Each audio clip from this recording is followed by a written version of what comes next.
નમસ્કાર મિત્રો, અત્યારે અરાવલી પર્વત શ્રેણી જોખમમાં છે એવા વિડીયો ઘણા વાયરલ થયેલા છે. તો આની પાછળનું કારણ શું? મિત્રો, આજના વિડીયોમાં તેના વિશે વિગતે માહિતી મેળવીએ. સૌથી પહેલાં આપણે શરૂઆત કરીશું. આજે અરાવલી પર્વતમાળા છે એ ગુજરાતથી અરવલ્લી જિલ્લાથી શરૂઆત કરી દાતા અંબાજીના જે પર્વતો છે એ પણ અરાવલી પર્વત શ્રેણીનો એક ભાગ છે, જે ગુજરાત, રાજસ્થાન, હરિયાણા અને દિલ્હી સુધી વિસ્તરેલી છે. કુલ એની લંબાઈ 1500 કિલોમીટર જેટલી છે અને ગુજરાતથી દિલ્હી જે રાષ્ટ્રપતિ ભવન આવેલું છે રાયસીના હિલ્સ પર, એ પણ એક અરાવલી પર્વત શ્રેણીનો એક ભાગ છે. મિત્રો, તાજેતરની અંદર સુપ્રીમ કોર્ટ દ્વારા એવું એક ચુકાદો આપવામાં આવ્યો કે અરાવલી પર્વત શ્રેણીની અંદર જે 100 મીટર કરતો ઊંચો પ્રદેશ હશે એને જ ડુંગર પર્વત તરીકે માન્યતા આપવામાં આવશે. એટલે કે 100 મીટર કરતો જે ઓછી ઊંચાઈની જમીન હશે એને પર્વતમાં ગણવામાં આવશે નહીં. આગળના સમયમાં આપણે સમજી શકીએ કે હવે 100 મીટર કરતો ઓછી જમીન એટલે કે આ જે અરાવલી પર્વત શ્રેણી છે એનો 90% ભાગ કે જે 100 મીટર કરતો ઓછી ઊંચાઈ ધરાવે છે એનો ધીરે ધીરે નાશ થશે. હવે મોટા મોટા બિલ્ડર્સ હશે, એમના દ્વારા ત્યાં આગળ ખોદકામ કરવામાં આવશે, ખનિજ મેળવવામાં આવશે, એનું ખનન કરવામાં આવશે, જેથી ભવિષ્યની અંદર અરાવલી પર્વત શ્રેણી છે એ નાશ થઈ શકે છે. ઉત્તર ગુજરાતની જીવાદોરી સમાન આપણે સમજી શકીએ કે અત્યારે જે સાબરમતી નદી છે, ધરોઈ ડેમ છે, તો એની અંદર જે પાણી આવતું હોય મોટાભાગનું પાણી અત્યારે અરાવલી પર્વત શ્રેણીઓમાંથી ઝરણા સ્વરૂપે આવતું હોય છે. તો આ જે અરાવલી પર્વત શ્રેણી નાશ પામશે તો પાણી એટલે કે સાબરમતી નદીની અંદર પાણીનો જે પ્રવાહ છે એ પણ ઘટી શકે છે. મિત્રો, દિલ્હી NCRની વાત કરીએ તો ત્યાં આગળ પ્રદૂષણ અત્યારે આપણે જાણીએ છીએ કે એર ક્વોલિટી ઇન્ડેક્સ દિલ્હીનું સૌથી વધારે છે.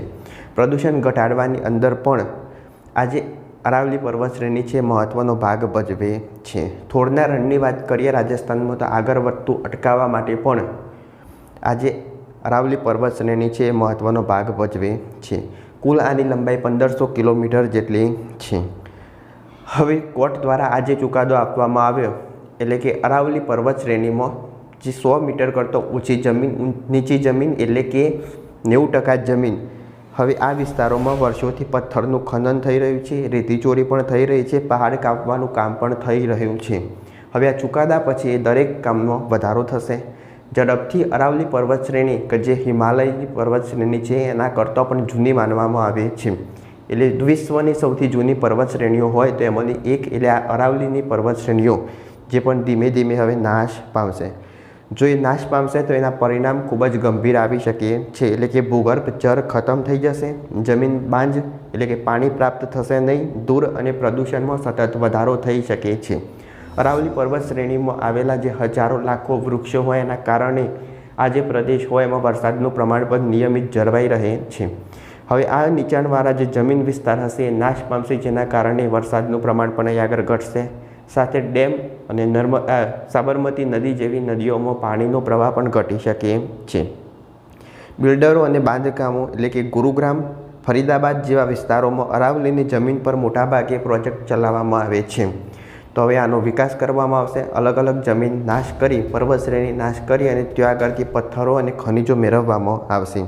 તો આ જમીન જંગલ છે કે ખાનગી મિલકત, સુપ્રીમ કોર્ટ દ્વારા આજે ચુકાદો આપવામાં આવ્યો કે 100 મીટર કરતો ઊંચો જે વિસ્તાર હશે એને પર્વત તરીકે માન્યતા આપવામાં આવશે. તો શું એનાથી નીચો વિસ્તાર હોય એનો નાશ થશે? અરાવલી પર્વત શ્રેણીનો કુલ વિસ્તારમાંથી 90% વિસ્તાર એ 100 મીટર કરતો નીચાણવાળો વિસ્તાર છે. તો ત્યાં આગળ નાશ કરી અને તેમાંથી ખનિજ મેળવવામાં આવશે. પર્યાવરણ અને ક્લાઇમેટ ચેન્જ એટલે કે એની વાત કરીએ આપણે તો અરાવલી રણને આગળ વધતું અટકાવે છે, કારણ કે 1500 કિલોમીટર સુધી વિસ્તરેલી પર્વત શ્રેણી છે. વરસાદમાં મદદ કરે છે, જેવી આગળ આપણે ચર્ચા કરી. દિલ્હી માટે કુદરતી એર ફિલ્ટર છે. અત્યારે AQIનો પારો દિલ્હીમાં ખૂબ જ વધારે છે, તો હવા શુદ્ધિનું પણ કામ કરે છે. કદાચ અરાવલી પર્વત શ્રેણીનો નાશ પામે તો દિલ્હીનું પ્રદૂષણ કેટલી હદે વધી શકે એ આપણે વિચારી શકીએ.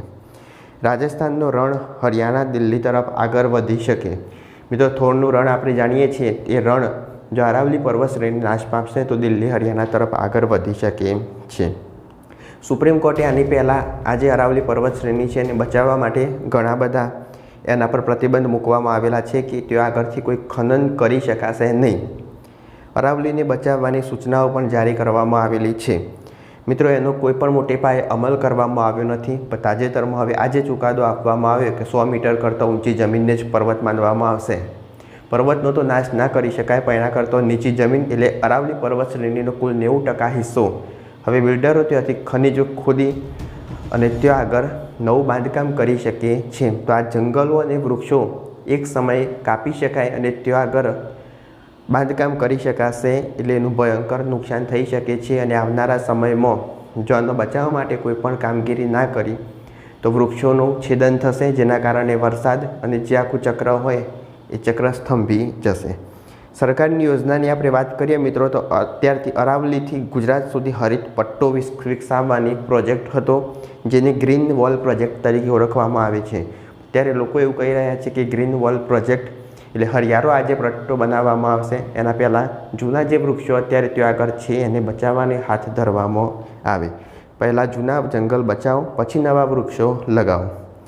તો અહીં આગળ આપણે એ કન્ક્લુઝન પર ઉતર્યા કે અરાવલી બચી તો ભારત બચશે, અરાવલી નષ્ટ થઈ તો ગરમી, પ્રદૂષણ અને પાણીનો સંકટ ભવિષ્યમાં વધી શકે છે.